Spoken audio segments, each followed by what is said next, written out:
റളിയല്ലാഹു അൻഹു ഉറക്കെ പറഞ്ഞ റളിയല്ലാഹു അൻഹു. ബദരീകളുടേതായ പ്രത്യേകത എന്താണ്? ഈ ഹാരിസത്ത് ബിൻ സുറാഖ ഷഹീദായി റളിയല്ലാഹു അൻഹു ഷഹീദായി ബദറിന്റെ രണാങ്കണങ്ങളിലൂടെ ഷഹീദായിട്ട് ആ ഹാരിസത്ത് ബിൻ സുറാഖയുടെ പ്രിയപ്പെട്ട മാതാവ് ഹബീബായ തങ്ങളുടെ സാന്നിധ്യത്തിൽ കടന്നു വരികയാണ്. കടന്നു വന്നിട്ട് ചോദിച്ചു, യാ റസൂലല്ലാഹ്, അല്ലാഹുവിന്റെ റസൂലേ, അല്ലാഹുവിന്റെ തിരുദൂതനെ, എന്റെ മകൻ ഹാരിസത്ത് ബിൻ സുറാഖ അവിടുന്ന് ബദറിന്റെ രണാങ്കണങ്ങളിൽ അമ്മയോടൊപ്പം കടന്നു വന്ന പൊന്നുമകനാണ്. അവന് വഫാത്തായി പോയി നബിയെ, ഷഹീദായി പോയി നബിയെ. അവൻ എവിടെയാണ്? അവൻ സ്വർഗത്തിലാണോ നരകത്തിലാണോ നബിയെ? സ്വർഗത്തിലാണെങ്കിൽ എനിക്ക് അവിടുന്ന് സന്തോഷിക്കാമായോ, നരകത്തിലായിരുന്നെങ്കിൽ എനിക്ക് അതോർത്ത് വിഷമിക്കാമായിരുന്നു. എവിടെയാണ് നബി എന്ന് ചോദിച്ചപ്പോ എന്താണ് ബദരീയുടെ പ്രത്യേകത എന്നാണ് ഞാൻ പറയുന്നത്. അല്ലാഹുവിന്റെ റസൂൽ പറയുന്നു, ഹാരിസത്ത് ബിൻ സുറാഖയുടെ മാതാവ് കടന്നു വന്നിട്ടുണ്ട്. അല്ലാഹുവിന്റെ റസൂലിനോട് ചോദിക്കുമ്പോൾ ഹാരിസത്ത് ബിൻ സുറാഖയുടെ മാതാവിനോട് അല്ലാഹുവിന്റെ റസൂൽ അവിടുന്ന് പറയുന്നു, നിങ്ങളുടെ മകനായ ഹാരിസത്ത് ബിൻ സുറാഖയുണ്ടല്ലോ, ഇന്നമാഹിയ ജിനാൻ, ഒരു സ്വർഗ്ഗമല്ല, ഒരുപാട് സ്വർഗ്ഗങ്ങളില്ല. അത് മാത്രമല്ല, അസാബൽ ഫിർദൗസൽ അഅ്ലാ, ഹാരിസത്ത് ബിൻ സുറാഖ ഏറ്റവും വലിയ സ്വർഗ്ഗത്തിലാണ്, ഫിർദൗസിലാണ്, ജന്നത്തുൽ ഫിർദൗസിലാണ്. കാരണം എന്താണ്? ബദരിയായ സ്വഹാബിയാണ്. ഇത് തന്നെയാണ് ബദരീകൾ നമുക്ക്. നിങ്ങൾക്കറിയുമോ, ഒരിക്കൽ ഹബീബായ റസൂലുള്ളാഹി സ്വല്ലല്ലാഹു അലൈഹി വസല്ലം മരണപ്പെട്ടത് പറയുകയാണ്. 10 മിനിറ്റുള്ളിൽ നിർത്തണം. ഒരിക്കൽ ഹബീബായ റസൂലുള്ളാഹി അലൈഹി വസല്ലം ബദറിന്റെ രണാങ്കണങ്ങളിൽ പോരാടിയിട്ട് ബദർ വിജയിച്ചിട്ട് മക്ക ഇങ്ങനെ പിടിച്ചെടുക്കാൻ പോവുകയാണ്. അതിന് തൊട്ട് മുന്നേ ഹാത്തിബ് ബിൻ അബീ ബൽതഅ എന്ന് പറയുന്ന ഒരു സ്വഹാബി, ബദരിയായ സ്വഹാബിയാണ്, ബഹുമാനപ്പെട്ടവർ.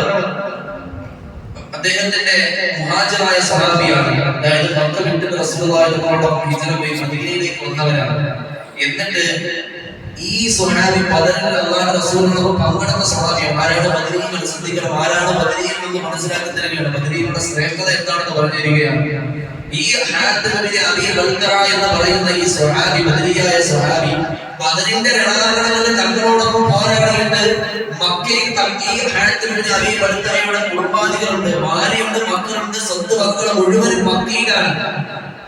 റസൂൽ സല്ലല്ലാഹു അലൈഹി വസല്ലം തങ്ങൾ മദീനയിൽ നിന്നും ബദറിൽ നിന്ന് മക്ക പിടിച്ചെടുക്കാൻ വേണ്ടി പോവുകയാണ്. കുറച്ച് രഹസ്യങ്ങളുണ്ടല്ലോ, യുദ്ധത്തിന്റെ രഹസ്യങ്ങളുണ്ടല്ലോ. ആ രഹസ്യം ഈ ഹാത്തിബ് ബിൻ അബീ ബൽതഅ എന്ന് പറയുന്ന ബദരിയായ സ്വഹാബി ഒരു കത്തിനകത്ത് എഴുതിയിട്ട് എന്ത് ചെയ്തു? ഒരു സ്ത്രീയുടെ കയ്യിൽ കൊടുത്തു വിട്ടു. എവിടേക്ക്? മക്കയിലേക്ക് കൊടുത്തു വിട്ടു. മനസ്സിലായോ? മദീനയിൽ നിന്നും ഞങ്ങൾ മക്കയോട് മക്ക പിടിച്ചെടുക്കാൻ വേണ്ടി പോകുന്ന യുദ്ധതന്ത്രങ്ങളിൽ ചില സീക്രട്സിനെ ആരെഴുതി? ഈ ബദരിയായ സ്വഹാബി ശത്രുക്കളിലേക്ക്, മുഖാമുശ്രിക്കീങ്ങളിലേക്ക് ഒരു കത്തിലായ അതിന്റെ രഹസ്യരൂപം എഴുതി കൊടുത്തു. എന്നിട്ട് അദ്ദേഹം താഴോട്ടൊരു കാര്യം കൂടി എഴുതി. ഞാൻ പറയാം. പെട്ടെന്ന് തന്നെ ബഹുമാനപ്പെട്ട അലി റളിയല്ലാഹു അൻഹുവിനെ വിളിച്ചിട്ട്, ബഹുമാനപ്പെട്ട സുബൈർ റളിയല്ലാഹു അൻഹുവിനെ വിളിച്ചിട്ട് അവിടുന്ന് പറയുന്നു, ഇന്ന സ്ഥലത്ത് കൂടി ഒരു പെണ്ണ് കുതിരപ്പുറത്ത് കൂടി കടന്നു പോകുന്നുണ്ട്. ആ പെണ്ണിന്റെ കയ്യിൽ ഒരു കത്തുണ്ട്. ആ കത്തിനെ നിങ്ങൾ വാങ്ങിച്ചുകൊണ്ട് വരണം. അലി റളിയല്ലാഹു അൻഹു കടന്നുപോയി. വീരപ്പുലിയായ അലി റളിയല്ലാഹു അൻഹു കടന്നുപോയി. ആ പെണ്ണിന്റെ കയ്യിൽ നിന്ന് ആ കത്ത് അവിടുന്ന് വാങ്ങിച്ച് ചോദിച്ചപ്പോൾ അവർ പറഞ്ഞു, എന്റെ കയ്യിൽ കത്തില്ല. അലിയാണ് തങ്ങളുടെ പറയുന്ന, പെണ്ണേ, ഇതിന്റെ ഓരോ വസ്ത്രങ്ങൾ അടിച്ചിട്ടാണെങ്കിലും സീതന്റെ പെണ്ണേ, ആ കത്തിന്റെ കൃത്യമായ രീതികൾ നിങ്ങൾ അവിടുന്ന് വലിച്ചെടുക്കുക തന്നെ ചെയ്യുമെന്ന് വീരപ്പുലിയായ അലിയാതെ ഞങ്ങൾ പറഞ്ഞപ്പോ ആ പെണ്ണ് അവസാനം തന്നെ മുടിക്കുത്തിൽ നിന്ന് ആ കത്തെടുത്ത് കൊടുക്കുകയാണ്. എന്നിട്ട് ആ കത്ത് കൊണ്ട് റസൂലുള്ളാഹി തങ്ങളുടെ അടുക്കലേക്ക് എത്തുകയാണ്. റസൂലുള്ളാഹി തങ്ങളെ ചോദ്യം ചെയ്യാൻ വേണ്ടി ഹാത്തിബ് ബിൻ അബീ ബൽതഅ റളിയല്ലാഹു അൻഹുവിനെ വിളിച്ചിട്ട് ചോദിച്ചു, എന്താണ് എന്താണ് നിന്നെ ഇങ്ങനെ ചെയ്യാൻ? ഒരു രാജ്യത്തിന്റെ യുദ്ധതന്ത്രം എന്തിനാണ് ഹാത്തിബേ നീ അങ്ങോട്ട് പറഞ്ഞു കൊടുത്തത്, എഴുതി കൊടുത്തത്? എന്താണ് നിനക്ക് പറ്റിയെന്ന് ചോദിച്ചു. അപ്പോ റസൂലുള്ളാഹി സ്വല്ലല്ലാഹു അലൈഹി വസല്ലം തങ്ങളോട് ഹാത്തിബ് ബിൻ അബീ ബൽതഅ റളിയല്ലാഹു അൻഹു പറഞ്ഞു, നബിയെ, സ്വഹാബാക്കളൊക്കെ കൂടിയിരിക്കുകയാണ്, റളിയല്ലാഹു അൻഹു റളിയല്ലാഹു അൻഹു എല്ലാവരും കൂടിയിരിക്കുകയാണ്. ആ സമയത്ത് ശ്രദ്ധിക്കണം. ആ സമയത്ത് ബഹുമാനപ്പെട്ട ഹാത്തിബ് ബിൻ അബീ ബൽതഅ പറയുന്നു, നബിയെ, ഞാൻ അങ്ങയോടൊപ്പം കൂടിയതിനു ശേഷം ഞാൻ കാഫിറായിട്ടുള്ള നബിയെ, ഞങ്ങള് അങ്ങയോടൊപ്പം മദീനയിലോട്ട് വന്നപ്പോ എന്റെ സ്വത്ത് വകകളും എന്റെ കുടുംബവും എല്ലാം അവിടെ ഉപേക്ഷിച്ചാണ് വന്നത്. ഇവിടെയുള്ള എല്ലാ സഹാബാക്കൾക്കും അധികം പേർക്കും അവിടെ പിടിവള്ളിയുണ്ട്, അവിടെ വേണ്ടപ്പെട്ടവരൊക്കെ ഉണ്ട്. അന്ന് മക്ക കീഴടക്കാൻ വേണ്ടി പോകുമ്പോൾ ശത്രു സൈന്യം അവിടെയാണല്ലോ. എന്റെ കുടുംബത്തിലാണെങ്കിൽ എന്റെ സ്വത്ത് വകകൾക്കാണെങ്കിൽ നോക്കാൻ വേണ്ടി കാര്യമില്ല. അതുകൊണ്ട് അവരുമായി ഒരു ചെറിയ അനുരഞ്ജനം ഉണ്ടാക്കാൻ വേണ്ടിയിട്ടാണ് ഞാൻ ഈ കത്തെഴുതിയത്. അല്ലാതെ തങ്ങളെ അവിടെ ഞാൻ അവിടെ അവിശ്വസിച്ചില്ല. തങ്ങളെ ആരോട് പറയുകയാണ്? ഹബീബായ തങ്ങളോട് പറഞ്ഞപ്പോ ചാടി എഴുതിയിട്ട് പറയുന്നു, നബിയേ നിങ്ങൾ തന്നെ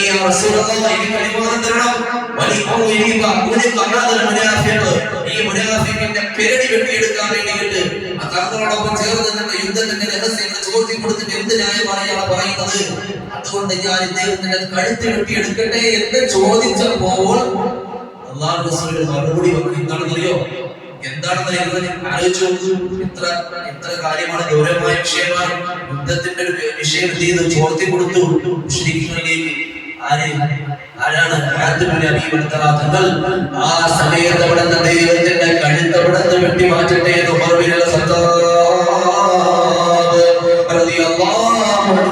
ചോദിക്കുമ്പോ ആ സമയത്ത് അല്ലാഹു റസൂൽ പറഞ്ഞ